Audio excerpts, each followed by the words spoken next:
जय श्री कृष्ण। आ विडियो में परम पूज्य डोंगरेजी महाराज कथित श्रीमद भागवत कथानो स्कंध 7मो सांभळशुं।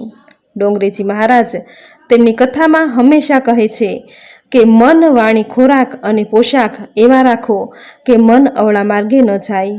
कोईनी निंदा कर्या विना कर्मदोष निवारवा सरलतापूर्वक सदाय जपरूपी तप करता रहेवानो सरल मार्ग एटले श्रीमद भागवत कथा। कारण के श्रीमद भागवत ए पृथ्वी पर श्री भगवाननु वाग्मय स्वरूप छे। तेनु पठन के श्रवण तत्काळ वैकुंठ प्राप्त करावनारू छे। मात्र 7 दिवस श्रवण करवाथी सर्वथा पापमांथी मुक्त मळे छे। जे घरमां नित्य भागवतनी कथा थाय छे ते घर तीर्थरूप छे। त्यां वसनाराओना पापनो ते नाश करे छे। आथी दरेके नित्य श्रीमद भागवतना पाठ जरूर करवा जोईए। तो मित्रों, आ विडियो में श्रीमद भागवत कथानो स्कंध 7मो सांभळशुं। जो आपने विडियो पसंद आवे तो लाइक शेर कॉमेंट करी चेनल सब्सक्राइब जरूर करजो। तो श्रीमद भागवत कथानो स्कंध शुरू करिए। बोलो भगवान श्री हरि विष्णुनी जय। एक वखत यज्ञ में पहली पूजा कोनी करवी तेनो निर्णय करवानो हतो। यज्ञ में हाजर रहेला बधा राजाए पहली पूजा श्री कृष्ण भगवान की करवी तेवो निर्णय कर्यो। शिशुपाल ते सभा में हाजर हतो अने भगवान श्री कृष्णनु पहलू पूजन न करवू तेम कहेवा लाग्यो अने भगवान ने न बोलवानु बोलवा लाग्यो। 100 गाळ आपी त्यां सुधी भगवाने सहन कर्यु छतांय ते बंध थयो नथी। आथी श्री कृष्ण भगवाने सुदर्शन चक्रथी मस्तक उडावी दईने शिशुपालनो वध कर्यो। मृत्यु पाम्या पछी शिशुपाल भगवानना धाममां गयो। तेथी देवर्षि नारदे युधिष्ठिरने पूछ्युं के शिशुपाळे तो भर सभामां श्री कृष्णने गाळो दीधी हती अने तेमनुं हळाहळ अपमान कर्युं हतुं, छतां ते भगवानना धाममां केम गयो? त्यारे नारदजी समजावे छे के जेनुं भगवानने हाथे मृत्यु थाय छे ते भगवानना परम धामने पामे छे। श्री कृष्ण ए देवकीनुं 8मुं संतान हता। बीकने लीधे कंस श्री कृष्णनुं चिंतन करतो हतो, तेथी तेने मुक्ति मळी। शिशुपाल भगवाननो पार्षद हतो। ते शापने लीधे राक्षस थयो हतो। ते पण मनथी भगवाननुं चिंतन करतो हतो। हिरण्यकश्यपनी पत्नी बहु चतुर हती। ते जाणती हती के आ राक्षस कोई पण प्रकारे भगवाननुं नाम ले तेम नथी। ज्यारे हिरण्यकश्यप पोतानी माताने आश्वासन आपीने जाय छे त्यारे माताने चिंतन न करवानुं कहे छे। ते कहे छे, हे माता, हूँ ब्रह्माने प्रसन्न करवा जाऊं छुं अने ज्यारे ब्रह्मा मारा पर प्रसन्न थशे त्यारे ज हूँ पाछो आवीश।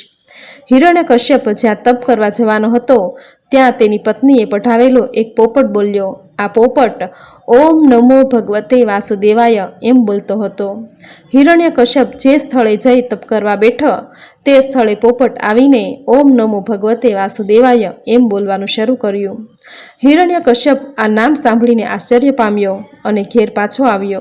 आथी ते बीजा दिवसे गयो तो बीजा दिवसे पण पोपट आव्यो अने ओम नमो भगवते वासुदेवाय एम बोलवा लाग्यो। तेथी ते बीजा दिवसे पण पाछो फर्यो।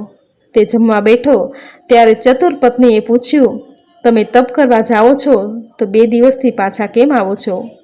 हिरण्यकश्यपे कह्युं, 2 दिवसथी तप करवा जाऊं छुं अने ज्यारे तप करवा बेसुं छुं त्यारे एक पोपट आवीने ओम नमो भगवते वासुदेवाय एम बोली छे, तेथी हूँ पाछो आવું છું। तेनी पत्नी आ शब्दों पति मुखे सांभळीने खूब राजी थई। राक्षसो कदी भगवाननुं नाम लेता नथी ते तेनी पत्नी जाणती हती, छतां पोपट शुं कहे छे एम पूछीने हिरण्यकश्यप पासे भगवाननुं नाम बीजी वार लेवरावा माटे प्रयत्न कर्यो। तेना पतिए पोपट ओम नमो भगवते वासुदेवाय एम बोले छे एम फरीथी कह्युं। आ रीते प्रसंगोपात तेनी चतुर पत्नीए तेनी पासे आ नामनो 108 वखत जाप जपाव्यो। पति पत्नी आ नामनो ज्यारे जप करता हता त्यारे प्रहलादजी माताना गर्भमां आव्या अने भगवानना महान भक्त थया। हिरण्यकश्यपे 36,000 वर्ष सुधी तप करीने ब्रह्माजीने प्रसन्न कर्या अने तेमणे आवी तेने वरदान मांगवा कह्युं। त्यारे हिरण्यकश्यपे मांग्युं के हूँ दिवसे न मरूं के रात्रे न मरूं, माणसथी न मरूं के कोई हथियारथी न मरूं, ए प्रकारनुं वरदान मने आपो। तथास्तु कहीने तेना कहेवा प्रमाणे वरदान आप्युं। हिरण्यकश्यप आ वरदान लई घेर आव्या, परंतु आ वरदान मळवाथी तेनुं अभिमान अनेक गणुं वधी गयुं। जे मळे तेने असह्य त्रास आपवा लाग्यो। लड़ाईमां तो कोई तेने पहोंचे नहीं। देवोने पण ते हैरान परेशान करवा लाग्यो। आथी बधा देवो भेगा मळीने भगवान विष्णु पासे गया અને કહ્યું, ભગવાન આ રાક્ષસ તો અમને ખૂબ જ ત્રાસ આપે છે, માટે તેનો નાશ કરો. ભગવાને કહ્યું, તે જ્યારે મારા ભક્ત પ્રહલાદને દુઃખ આપશે ત્યારે હું તેનો નાશ કરીશ. આથી પ્રહલાદ કહે છે, હે પિતાજી, મેં અનેક જન્મના અનુભવથી નક્કી કર્યું છે કે સંસાર એ દુઃખનો દરિયો છે. સંસારમાં કોઈને પૂર્ણ સુખ મળ્યું નથી અને મળવાનું પણ નથી. પ્રભુએ કંઈ ને કંઈ ખામી રાખી હોય છે. સંપત્તિ હોય તો સંતતિ હોતી નથી. કદાચ સંપત્તિ અને સંતતિનો સુભગ સમન્વય થયો હોય તો સરસ્વતી દેવીની કૃપા હોતી નથી, યા તો પુત્ર ખરાબ હોય છે. આ સંસાર બધો સ્વાર્થથી ભરેલો છે. પિતાજી, આ જીવને ક્યાંય સુખ નથી. તમે હવે લાંબો વખત જીવવાના નથી, માટે જ્યાં સુધી આયુષ્ય છે ત્યાં સુધી પ્રભુ ભક્તિ કરો તો વધારે સારું. તેમાં જ તમારું કલ્યાણ છે. પ્રહલાદનો આ ઉપદેશ સાંભળીને હિરણ્યકશ્યપ મનોમન મૂંઝાવા લાગ્યો કે આટલી નાની ઉંમરમાં આ બાળક મને આવો ઉપદેશ દેવા લાગ્યો છે, તો તે મને મારવા માટે તો નહીં જન્મ્યો હોય ને. તે ગુરુ શુક્રાચાર્યને બોલાવે છે અને પુત્રને બરાબર ભણાવવાની વ્યવસ્થા કરે છે. પ્રહલાદે વિદ્યા અભ્યાસની શુભ શરૂઆત કરી. ગુરુ જે શીખવે તે ગ્રહણ કરવાનું રૂચતું નથી. રામ નામ સિવાય તે બીજું કંઈ ભણતો નથી. એક વખત ગુરુની ગેરહાજરીમાં પ્રહલાદ બધા વિદ્યાર્થીઓને રામ નામનો પાઠ ભણાવે છે, રામ નામનો મહિમા સમજાવે છે અને પછી હરે રામ રામ રામ હરે હરેની ધૂન બોલાવે છે. ગુરુનું અપમાન થાય છે છતાં પણ ધૂન તો ચાલુ જ હોય છે. ગુરુને આશ્ચર્ય થાય છે. તેઓ પ્રહલાદને આ ધૂન બંધ કરાવવા અનુરોધ કરે છે, પરંતુ પ્રહલાદ ગુરુની ધાક ધમકીની કાંઈ પરવા ન કરતા ઉચ્ચ સ્વરે બાળકોને ધૂન બોલાવી રાખે છે. આથી ગુરુએ તેના પિતાને બોલાવવા સિપાહીને મોકલ્યા. હિરણ્યકશ્યપે ત્યાં આવીને ભગવાનનું નામ છોડી દેવા પ્રહલાદને હુકમ કર્યો, પણ પ્રહલાદ એકના બે ન થયા અને પોતે રાજાને ઉપદેશ કરવા લાગ્યા. આથી તેના પિતા ખૂબ ગુસ્સે થયા અને તેને મારવા અવનવી તરકીબો રચવા માંડી, પણ ક્યાંય ફાવ્યા નહીં. હિરણ્યકશ્યપને તેના પત્નીએ ઓમ નમો ભગવતે વાસુદેવાયનો જાપ જણાવ્યો. ત્યારે પ્રહલાદ માતાના ગર્ભમાં આવ્યા અને હિરણ્યકશ્યપ 36,000 વર્ષ સુધી તપ કરી બ્રહ્માજીનું વરદાન પ્રાપ્ત કરી પાછા આવ્યા. ત્યાં સુધી વરદાનને લીધે માતાના ગર્ભમાં રહ્યા હતા.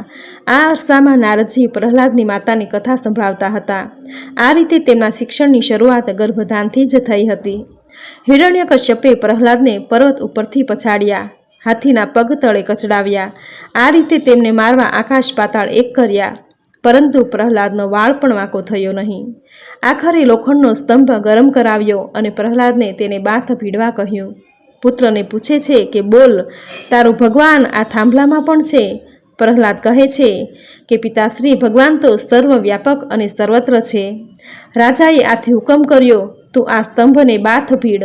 ભગવાનને ખ્યાલ આવી ગયો કે મારો ભક્ત ધગધગતો સ્તંભ જોઈને ડરી ગયો છે, તેથી ભક્તની વહારે આવ્યા. ધગધગતા લોખંડના સ્તંભ પર કીડીઓની ચાલી જતી હાર પ્રહલાદને દેખાઈ અને તેનામાં હિંમતનો સંચાર થયો.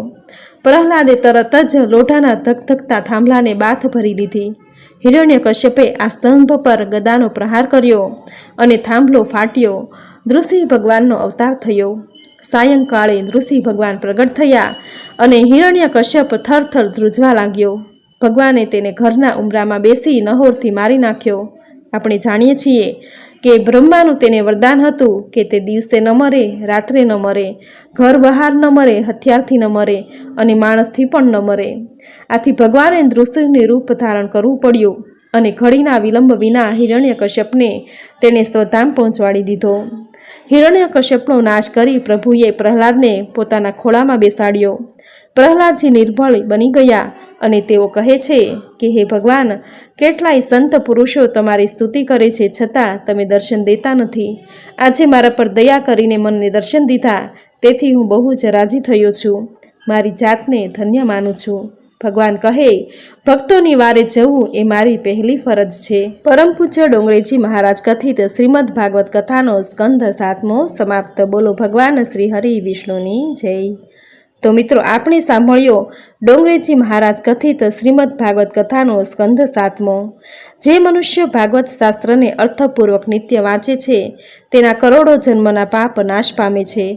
જે ભાગવતના અડધા શ્લોકનો કે શ્લોકના એક ચરણનો પાઠ કરે છે તે નિત્ય રાજસૂય યજ્ઞ તથા અશ્વમેઘ યજ્ઞનું પુણ્ય પામે છે.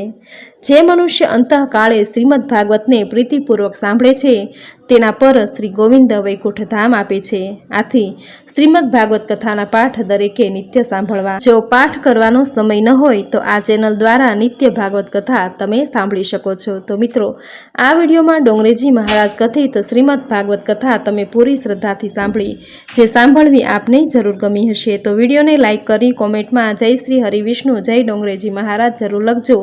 ચેનલ સબસ્ક્રાઇબ કરી બાજુમાં બેલ આઇકન જરૂર પ્રેસ કરજો. આવી જ નવી ધાર્મિક માહિતી, નવા ધાર્મિક વિડીયો, નવી ધાર્મિક કથા સાથે ફરી મળીશું. ત્યાં સુધી આપ સૌને મારા જય શ્રી કૃષ્ણ.